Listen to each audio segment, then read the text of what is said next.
चलिए, तो अभी हम केस सिनारियो 4 डिस्कस करेंगे। ये आरटीपी मिड 2025 का और ये एग्जाम के लिए भी इंपॉर्टेंट है, क्योंकि यहाँ पर एक पॉइंट नंबर 5 में एक छोटा सा कंफ्यूजन भी है जिसके रिगार्डिंग में हमें डिस्कशन करना है। तो चलिए हम स्टार्ट करते हैं। आरटीपी मिड 25 बहुत ही ईजिएस्ट वे में अच्छे से समझा दूंगा और एग्जाम के लिए भी इंपॉर्टेंट है। देखो, 1 जनवरी 2006 को 7,500 का एसेट एक्वायर किया गया जिसकी यूजफुल लाइफ है 10 ईयर्स और कोई सैल्वेज वैल्यू नहीं बताया। तो इसका मतलब क्या है कि 7,500 10 ईयर्स में स्ट्रेट लाइन डेप्रिसिएशन हम करेंगे, कोई डब्ल्यूडीपी का जिक्र नहीं है। हर साल 750 का डेप्रिसिएशन होगा। अब यहाँ पर 1 जनवरी दिया, फिर बाद में बताया 31 दिसंबर को इम्पेयरमेंट का इंडिकेशन है। तो अब यहाँ पर कोई अप्रैल मार्च का जिक्र नहीं है, तो हम ये एज्यूम करेंगे कि यहाँ का फाइनेंशियल ईयर जो है वो कैलेंडर ईयर है, मतलब जनवरी to December.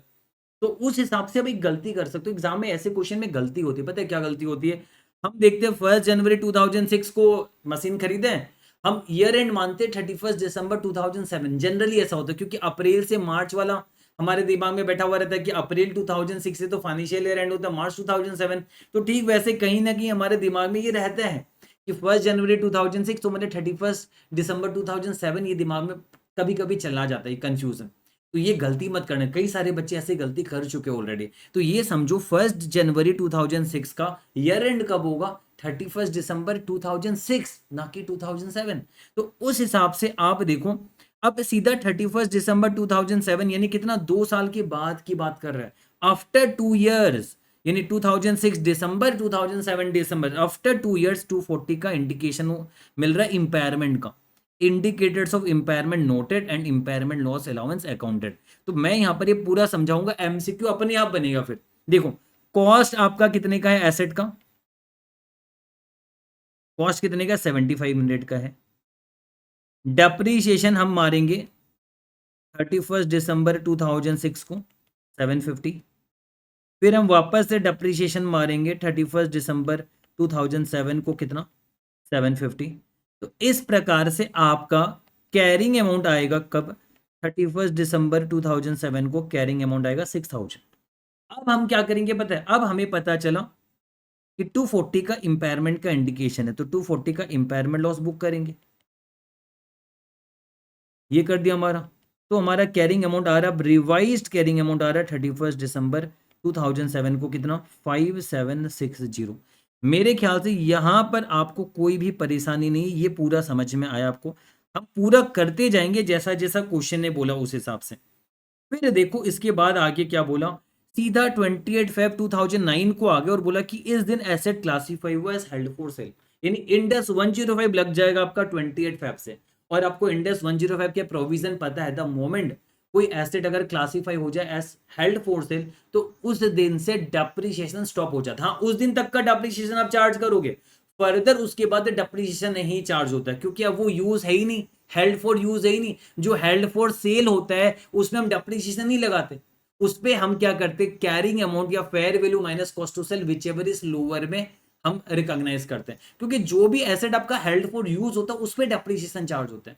Held for cell में डेप्रिसिएशन कैसे चार्ज होगा? तो बेचने के लिए है ना हमारा, तो वहां पर हम डेप्रिसिएशन स्टॉप कर देते हैं। लेकिन क्या 28 फेब तक हमें डेप्रिसिएशन लगाना पड़ेगा? यस। तो अब देखो, अब सबसे पहले तो आप क्या करोगे, यहां पर आपने 31 दिसंबर 2007 तक आपका ये रिवाइज कैरी अमाउंट है। अब आप 31 दिसंबर 2008 को डेप्रिसिएशन करोगे, एक और साल का। तो कितना करोगे? जो रिमेनिंग कैरिंग अमाउंट है, अगर आप इंपायरमेंट लॉस करते हो तो उसकी बात देखते हो कि कितना रिमेनिंग अमाउंट है। अब 750 नहीं होगा, क्योंकि आपने इंपायरमेंट लॉस बुक कर दिया तो रिवाइज कैरिंग अमाउंट आ गया। ये revise carrying amount remaining life में डेप्रिशिएट होगा, यानी 5760 divide by 8 years. Remaining life आपका 8 ईयर्स है, तो ये कितना आएगा? 5760 डिवाइड बाई 8 ईयर्स, ये 720 आएगा। तो 720 का डेप्रिसिएशन होगा। अब आपका कैरिंग अमाउंट आएगा कब? 31 दिसंबर 2008 का, ये आएगा 5040 आएगा। अब हम क्या करेंगे पता है, और 2 महीना का भी हमें डेप्रिसिएशन करना है, क्योंकि 28 फेब 2009 को आपका एसेट क्लासीफाई हो रहा है हेल्ड फॉर सेल। तो 28 फेब 2009 यानी फर्दर डेप्रिसिएशन आपका होगा 2 मंथ्स का, है ना? 28 फेब 2009, 2 महीने का, क्योंकि अपडेटेड कैरिंग अमाउंट निकालना पड़ता है उस दिन का जिस दिन एसेट क्लासीफाई होगा हेल्ड फॉर सेल।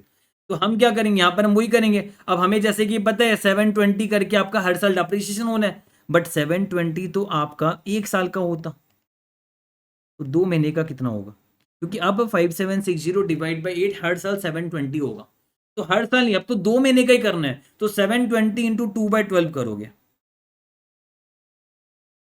यानी 2 महीने का डेप्रिसिएशन हो रहा है कितना, 120 का डेप्रिसिएशन हो रहा है। तो अब मेरा आएगा कैरिंग अमाउंट कब का, 28 Feb 2009 का कैरिंग अमाउंट आ जाएगा 4920, आई थिंक सही है, यस 4920 मेरा कैरिंग अमाउंट आ गया। ये अपडेटेड कैरिंग अमाउंट है एज पर इंडस 105। अब इस दिन की fair value minus cost to sell क्या है, इस दिन की fair value minus cost to sell है 4600, तो हम इंपायरमेंट लॉस बुक करेंगे। ये जो इंपायरमेंट लॉस हमने बुक किया था ये इंडेस 36 के हिसाब से किया था, और ये जो यहां पर हम इंपायरमेंट लॉस जो बुक करेंगे वो करेंगे इंडेस 105। इंडेस 36 में तो हम क्या करते हैं, रिकवरेबल अमाउंट से कंपेयर करते हैं कैरिंग अमाउंट को, है ना, और यहां पर हम कैरिंग अमाउंट को fair value minus cost to sell से कंपेयर करते हैं। तो इंपायरमेंट लॉस हम कितना दिखाएंगे, जबकि आपका fair value minus cost to sell है 4600, तो हम 4600 में हमारा कैरिंग अमाउंट पहुंचाएंगे, मतलब 320 का आपका इंपायरमेंट लॉस होगा, आपका 320 का इंपायरमेंट लॉस होगा इंडस 105 के हिसाब से, और आपका कैरिंग अमाउंट अब हो जाएगा रिवाइज्ड कितना। अब मुझे बताओ कि आगे फर्दर 4600 में कितने सालों में डेप्रिशिएट करना है, अगर आप ऐसा सोच भी रहे हो तो आप गलत कर रहे हो। आगे भाई डेप्रिसिएशन होगा ही नहीं, क्यों नहीं होगा भाई, क्योंकि अब 28 Feb 2009 से डेप्रिसिएशन स्टॉप हो जाएगा, तो अब आगे फर्दर को डेप्रिसिएशन वाली बात ही नहीं आती यहां पर। तो यहां पर 4600 आपका रिवाइज कैरिंग अमाउंट है। अब फर्दर आगे जाके जो भी आपका नया fair value minus cost to sell होगा उससे कंपेयर करेंगे, और जरूरत लगेगी तो इंपायरमेंट लॉस करेंगे या रिवर्सल ऑफ इंपायरमेंट लॉस करेंगे, पर डेप्रिसिएशन नहीं हो सकता। तो इतना हमने समझा, इससे 4 पॉइंट हमारा अभी एमसीक्यू हो जाएगा। फिर पॉइंट नंबर 5 मुझे आपको बताना है। देखो पॉइंट नंबर 1 में अगर हम बात करें अमाउंट ऑफ डेप्रिसिएशन 2008 का कितना होगा, देख लो 2008 ये रहा 720 होगा, मैंने सब लिखा हुआ यहां पर, जो लिखा हुआ उसी से कर रहा हूं। देखो 31 दिसंबर 2008 को 720 का डेप्रिसिएशन है, तो ये आंसर आ गया। फिर आगे अमाउंट ऑफ डेप्रिसिएशन 2009 का कितना होगा, 2009 का तो 2 महीने का 120 होगा, ये रहा, ये भी 120 आ गया आपका। What will be the carrying amount of the asset immediately before classification as held for sale on 28 Feb? Before classification as held for sale. Held for sale classify करने से जस्ट पहले आपका 4920 है, क्योंकि हेल्ड फॉर सेल क्लासीफाई करने से just पहले आप अपडेटेड कैरिंग अमाउंट निकालते हो, फिर आप इंपायरमेंट लॉस कुछ होता है तो बुक करते हो fair value minus cost to sell से कंपेयर करके। तो 28 Feb 2009 को बिफोर हेल्ड फॉर सेल ये कैरिंग अमाउंट है, आफ्टर हेल्ड फॉर सेल ये कैरिंग अमाउंट हो जाएगा। मतलब बिफोर ये होगा अपडेटेड, फिर कंपेयर किया fair value minus cost to sell से, तो आफ्टर वाला 4600 हो जाएगा। ये पूछ रहे हमसे before classification as held for sale, तो ये आएगा कितना, वही जैसे मैंने कहा 4920 आएगा, ये आ गया। फिर what will be the carrying value of the asset immediately classification as held for sale, immediately after क्या होगा 4600 होगा। तो ये चार तो आपका आराम से हो गया, कोई दिक्कत वाली बात नहीं है। अब जो भी दिक्कत वाली बात है इस पॉइंट नंबर 5 में, तो ये पॉइंट नंबर 5 में क्या पूछा, what will be the amount of reversal of impairment loss and the carrying value of the asset, ये टी आएगा, after reversal of impairment loss on 30 June 2009। तो अगर मैं आपको एक बात बताऊं, आईसीए के हिसाब से, आईसीए का अगर मैं इंडस 105 का प्रोविजन का भी जिक्र करूं, तो इंडस 105 के प्रोविजन में क्लियरली मेंशन नहीं है जो इंडस 36 में बोला गया है। आपको याद है इंडस 36 में हमें ये बोला गया है कि जब कभी भी आप इंपायरमेंट लॉस का रिवर्स करोगे तो आप उस दिन सबसे पहले ये कैरिंग अमाउंट निकालोगे, had there been no impairment loss. Carrying amount, अगर कोई इंपायरमेंट लॉस ही नहीं होता तो क्या उस दिन का कैरिंग अमाउंट होता, उसको फिर fair value minus cost to sell से कंपेयर करते हैं, और उस हिसाब से फिर हम रिवर्सल करते हैं। मतलब कैरिंग अमाउंट ये पता करते हैं कि कितना मैक्सिमम होता है, उससे ज्यादा रिवर्सल पॉसिबल नहीं है। जैसे अगर मैं यहां पर बोलूं आपको, यहां पर मान लो एक बार के लिए फॉर एग्जाम्पल आपका अगर मान लो कोई इंपायरमेंट लॉस होता ही नहीं, तो क्या कैरिंग अमाउंट होता आज की डेट में 28 फेब तक, क्योंकि उसके बाद तो डेप्रिसिएशन होगा नहीं, क्या होता आपका 2006 का डेप्रिसिएशन, 2007 का डेप्रिसिएशन, 2008 का डेप्रिसिएशन, और 2009 का 2 महीने का। तो 7500 जो हमारा है इसमें -750 होता, -750 होता, -750 होता। हम वो कैरिंग अमाउंट निकाल रहे ये मानते हुए कि मान लो कभी इंपेयरमेंट हुआ ही नहीं, ये भी कभी हुआ ही नहीं, तो क्या आपका कैरिंग अमाउंट होता, तब आपका 2008 का ईयर एंड का तो कैरिंग अमाउंट होता 5250, 750 750 750 माइनस कर दोगे, और फिर 2 महीने का आपका आता कितना, 2 महीने का भी आप डेप्रिसिएशन करते हैं तो 750 आपका 1 साल का हो रहा है, तो 2 महीने का कितना होता है, इंटू 2/12, 125 अब और डेप्रिसिएशन करते हैं तो 5125 आपका कैरिंग अमाउंट होता है ना, 5125 आपका कैरिंग अमाउंट होता फैब का, had there been no impairment loss. फैब की मैं बात कर रहा हूं, तो ये 5125 को आप क्या करते हैं, कंसीडर करते हैं और आप बोलते हैं कि 5300 fair value minus cost to sell है। लेकिन हम इन दोनों का लोअर साइड लेते हैं, हम बोलते हैं भले ही 5300 आज का fair value minus cost to sell है, लेकिन अगर आज के डेट में हम कैरिंग अमाउंट निकालते हैं had there been no impairment loss, तो आपका कैरिंग अमाउंट इतना ही होता, तो रिवर्सल इससे ज्यादा हो ही नहीं सकता। तो उस हिसाब से हम रिवर्सल का मैक्सिमम कितना रखते हैं, 4600 जो है।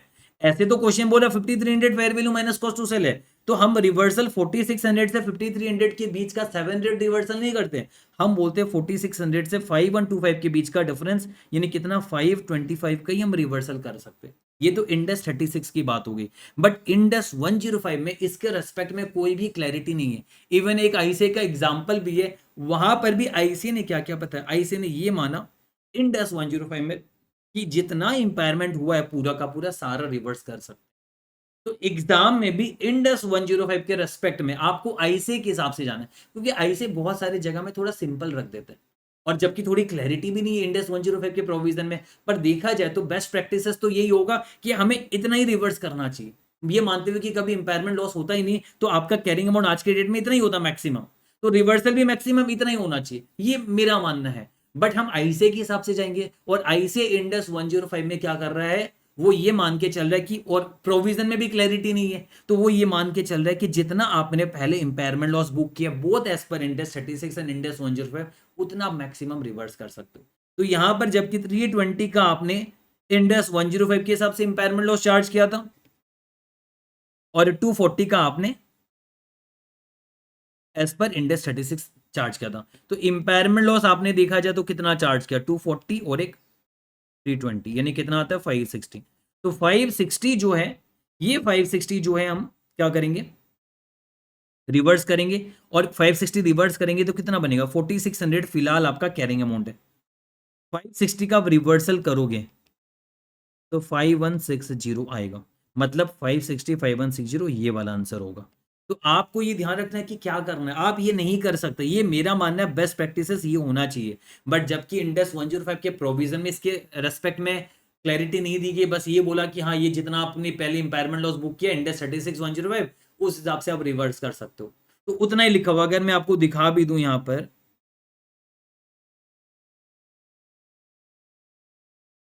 एक बार रुक जाओ,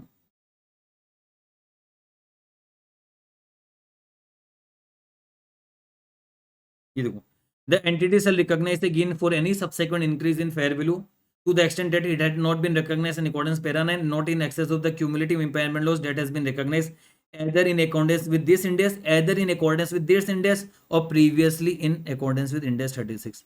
तो इन दोनों के हिसाब से जितना इंपायरमेंट लॉस आपने बुक किया उससे ज्यादा आप रिवर्स नहीं कर सकते, और बाकी क्लैरिटी यहाँ पर नहीं दी गई है।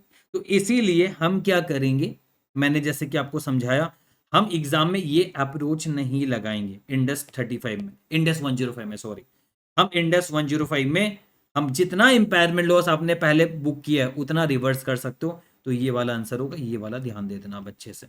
तो आई थिंक ये वाला पूरा क्लियर हो चुका आपको एकदम अच्छे से कि सिनारियो 4 हमने एकदम अच्छे से डिस्कस कर लिया।